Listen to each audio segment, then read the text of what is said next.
Good morning students. Today we are studying Hindi में आज हम पढ़ेंगे। आज हम स्टार्ट करेंगे न्यू चैप्टर नंबर 9, मेरी विदेश यात्रा। मेरी विदेश यात्रा, यह पाठ हमें पढ़ना है। यह पाठ किसने लिखा है? राजेंद्र प्रसाद। ठीक है, राजेंद्र प्रसाद ने राजेंद्र प्रसाद कौन है, आपको पता है क्या? राजेंद्र प्रसाद है स्वतंत्र भारत के प्रथम राष्ट्रपति। कौन है? स्वतंत्र भारत के प्रथम राष्ट्रपति। इस पाठ में हमें महात्मा गांधी के विचार, आदर्श एवं उनके मूल्यों की प्रतिमूर्ति के रूप में सफल राजनीतिज्ञ, मर्मज्ञ, विज्ञान विचारक तथा कुशल लेखक थे। तो राजेंद्र प्रसाद कैसे एक विदेश यात्रा में गए थे और उनकी वो विदेश यात्रा, पहली विदेश यात्रा उनकी किस तरीके से रही थी, वो हमें पढ़ना है। तो इस पाठ में हमें जैसे संस्कृति का प्रेम, विश्व बंधुत्व, सादगी, सहानुभूति, एक दूसरे की सहायता और सहयोग करना, इसके बारे में बताया है। यह मेरी पहली विदेश यात्रा थी।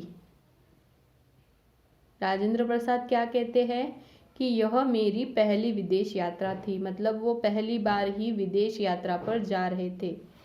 मित्रों की सलाह पर मैंने सर्दी के लिए गर्म कपड़े बनवाए। मित्रों ने क्या सलाह दी थी कि सर्दी के लिए वो कुछ गर्म कपड़े बनवाए और उन्होंने वो गर्म कपड़े बनवाए थे। मैं हमेशा केवल खादी ही पहनना करता था। खादी कौन पहना करते थे? खादी कपड़ा जब गांधी जी का ये था तब वो खादी कपड़ा पहनते थे। तो राजेंद्र प्रसाद भी कहते हैं कि मैं हमेशा खादी कपड़ा पहनना करता था। विदेश जाकर भी इस नियम को भंग करना मैंने उचित नहीं समझा। इस नियम को भंग मतलब भंग न करना मतलब क्या है? इसको छोड़ना नहीं, तो उसको तोड़ना नहीं। तो कौन सा नियम? जैसे खादी कपड़े पहनकर अपने देश की संस्कृति को दिखाना, उन्होंने उसको भंग न किया। इसलिए कश्मीरी ऊन के कपड़े ही खादी भंडार द्वारा मंगवाकर बनवाए।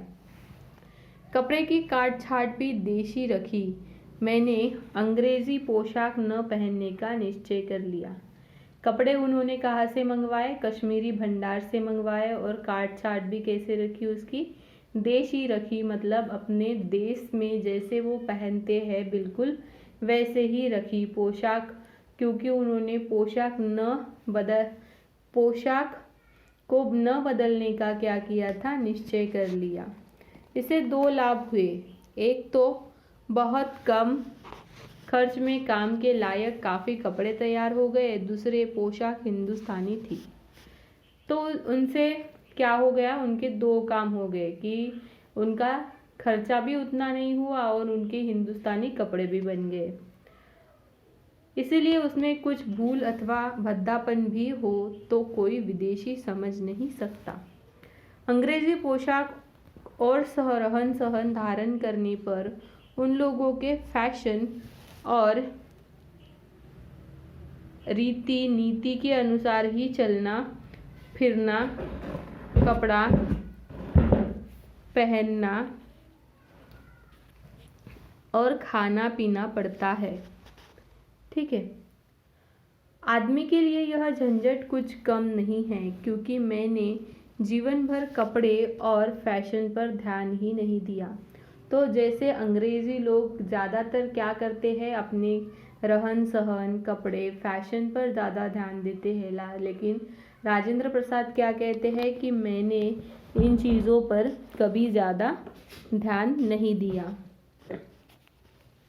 मैंने कपड़ों को शरीर गर्म रखने और लज्जा निवारण का साधन मात्र समझा। उन्होंने क्या कहा है कि मैंने कपड़ों को कोई फैशन न समझते हुए सिर्फ वो शरीर ढकने के लिए और लज्जा निवारण के लिए एकमात्र उसका साधन समझा है। जहाज में मेरी पोशाक लोगों के कौतूहल का केंद्र बनी रही। जहाज में उनका इस तरीके का पोशाक पहनावा देखकर सभी लोग उनकी तरफ देख रहे थे, इसलिए कौतूहल मतलब आश्चर्य देखने लायक का केंद्र बनी थी। एक पारसी दंपति मतलब क्या है? पति और पत्नी, और एक अंग्रेज सज्जन मेरी ओर विशेष आकर्षित हुए। उसमें से सभी लोग तो आकर्षित हुए ही, लेकिन एक पारसी दंपति और अंग्रेज सज्जन मेरी तरफ आकर्षित हुए देख रहे थे। गांधी जी खादी और शाकाहार के संबंध में बातचीत करते हुए समय आसानी से कट गया। गांधी जी के बारे में बात कर रहे थे, खादी कपड़ों के बारे में बात कर रहे थे और शाकाहार के बारे में बात कर रहे थे। शाकाहार मतलब क्या है? जो मांस मटन नहीं खाते, जो सिर्फ हरी सब्जियां खाते हैं, उन्हें कहते हैं शाकाहारी। उनके बारे में बातें चल रही थी। रास्ते में मुझे ज्ञात मतलब क्या हुआ? मालूम हुआ कि जब तक जहाज स्वेज नहर से गुजरता है तब तक थॉमस कुक कंपनी की ओर से ऐसा प्रबंध रहता है कि जो यात्री चाहे वह मोटर द्वारा जाकर कैरो नगर और उससे थोड़ी दूर पर फिक्स को देखकर आ सकता है।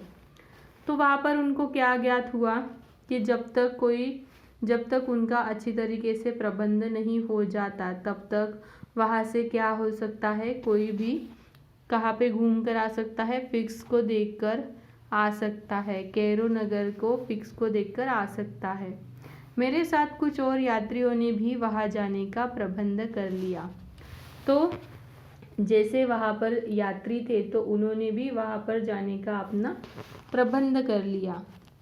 हम लोग सवेरे 5 बजे जहाज से उतरकर मोटर पर कैरो चले गए। तो हम लोग सभी जो यात्री थे वो सुबह सुबह 5 बजे उठे और सब लोग कहाँ पर चले गए? कैरो चले गए। कैरो पहुँचने पर मुँह हाथ धोने और नाश्ता करने के लिए हम एक होटल ले जाए गए। तो कैरो में जाने के बाद क्या हुआ? वहाँ पर मुँह हाथ धोने और एक होटल में गए। हम फिर कैरो का अजायब घर देखने गए। अजायब घर मतलब वहाँ पे एक ठिकान है देखने लायक, वो देखने गए।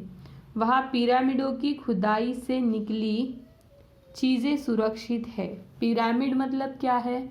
आपने पढ़ा होगा, हिस्ट्री में आपने पढ़ा होगा पिरामिड का स्ट्रक्चर किस तरीके से रहता है और वहाँ पर क्या रहता है। जैसे इजिप्ट में पिरामिड रहते हैं, ठीक है।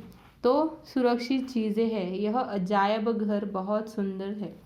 वह जो है वो जो अजायब घर वो देखने गए थे वह बहुत ही सुंदर था।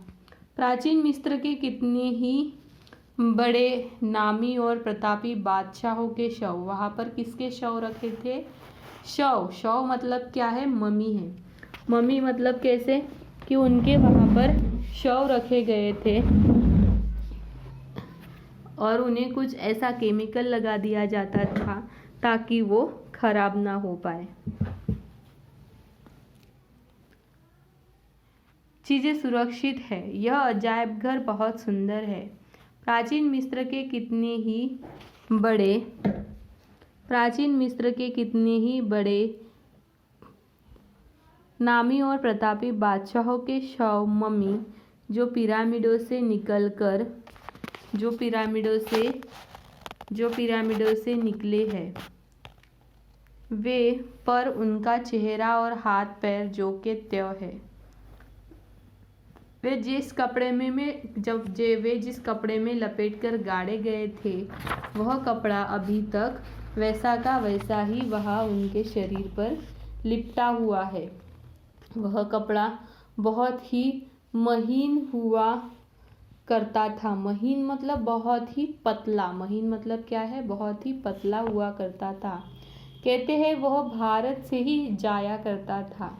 उन दिनों वहाँ के निर्वासित का विश्वास था कि आराम के सभी साधन यदि मुर्दे के साथ गाड़